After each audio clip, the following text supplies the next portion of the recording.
नमस्कार भक्तगणों, पोथी पाठी आध्यात्मिक यूट्यूब चैनल में आप सबका बहुत बहुत स्वागत है। आज हम इस वीडियो में शिव पुराण के रुद्र संहिता का प्रथम खंड सुन रहे हैं। उसमें से आज का यह दूसरा अध्याय।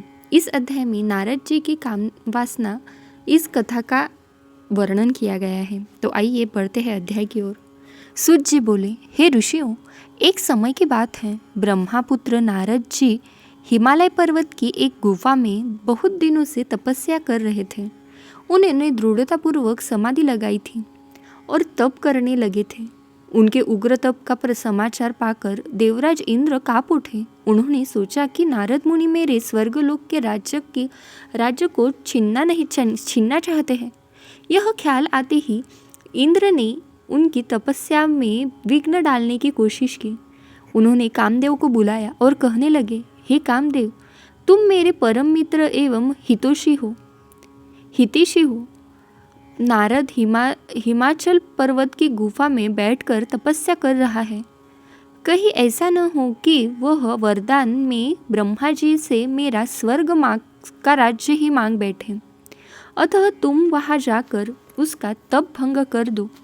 यह आज्ञा पाकर कामदेव वसंत को साथ ले बड़े गर्व से उस स्थान पर गए और अपनी सारी कलाएं रच डाली। कामदेव और वसंत के बहुत प्रयत्न करने पर भी नारद मुनि के मन से कोई विकार उत्पन्न नहीं हुआ। महादेव जी के अनुग्रह से उन दोनों का गर्व चूर हो गया।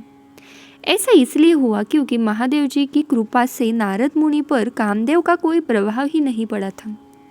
पहले उस आश्रम में भगवान शिव ने भी तपस्या की थी। उसी स्थान पर उन्होंने ऋषि मुनियों की तपस्या का नाश करने वाले कामदेव को भस्म कर डाला था। कामदेव को भस्म देखकर उनकी पत्नी रति ने बिलखते हुए भगवान शंकर से उन्हें जीवित करने की प्रार्थना की तथा सभी देवता भी शिवजी से प्रार्थना करने लगे। तो भगवान महादेव जी ने कहा था कि तुम समय पश्चात कामदेव स्वयं जीवित हो जाओगे, किंतु इस स्थान पर और इसके आसपास जहाँ तक भस्म दिखाई देती है वहाँ तक कि पृथ्वी पर कामदेव की माया और कामबाण का कोई प्रभाव नहीं पड़ेगा।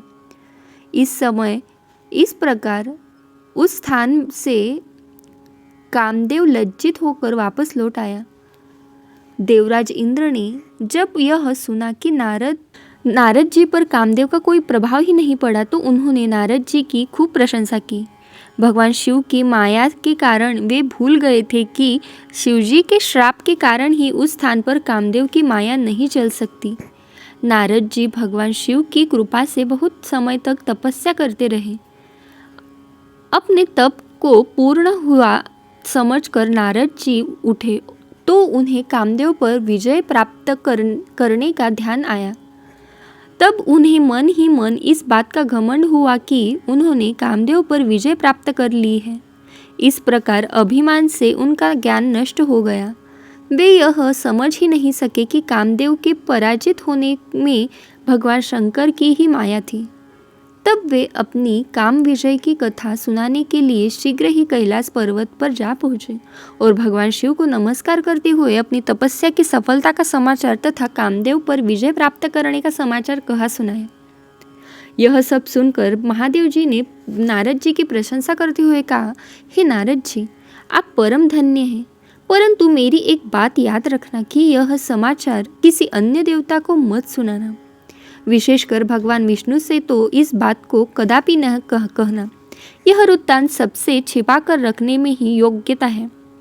तुम मेरे प्रिय हो, इसीलिए मैं तुम्हें यह आज्ञा देता हूँ कि यह बात किसी के सामने प्रकट मत करना।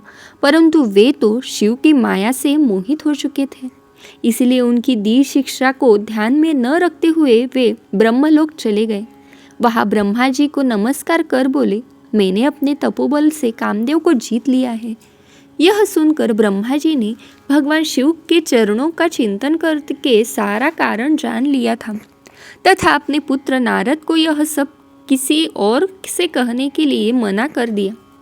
नारद के मन में अभिमान के अंकुर उत्पन्न हो गए थे, जिसके फलस्वरूप उनकी बुद्धि नष्ट हो गई थी।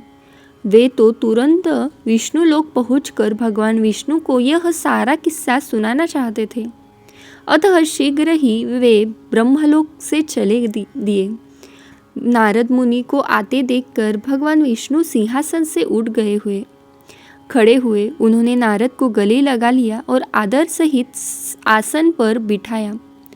भगवान शिव के चरणों का स्मरण करके भगवान विष्णु ने नारद जी से पूछा, नारद जी, आप कहाँ से आ रहे हैं और इस लोक में आपका शुभागमन किस लिए हुआ है? यह सुनकर नारद जी ने अहंकार सहित अपने तप के पूर्ण होने एवं कामदेव पर विजय प्राप्त करने का समस्त हाल उन्हें कह सुनाया। भगवान विष्णु काम के विजय के असली कारण को समझ चुके थे। वे नारद जी से बोले, हे नारद जी, आपकी कीर्ति एवं निर्मल बुद्धि धन्य है। काम, क्रोध एवं लोभ मोह उन मनुष्यों को पीड़ित करते हैं जो भक्तिहीन हैं। आप तो ज्ञान वैराग्य से युक्त एवं ब्रह्मचारी है, फिर भला यह काम आपका क्या ही बिगाड़ सकता था। देवर्षि नारद बोले, हे भगवान, यह सब आपकी ही कृपा का ही फल है। आपकी कृपा के आगे कामदेव की क्या सामर्थ्य है जो मेरा कुछ बिगाड़ सके। मैं तो सदा ही निर्भय हूँ। इतना कहकर नारद जी विष्णु भगवान को नमस्कार कर वहाँ से चल दिए। यह अध्याय यही पूर्ण हुआ। हर हर महादेव।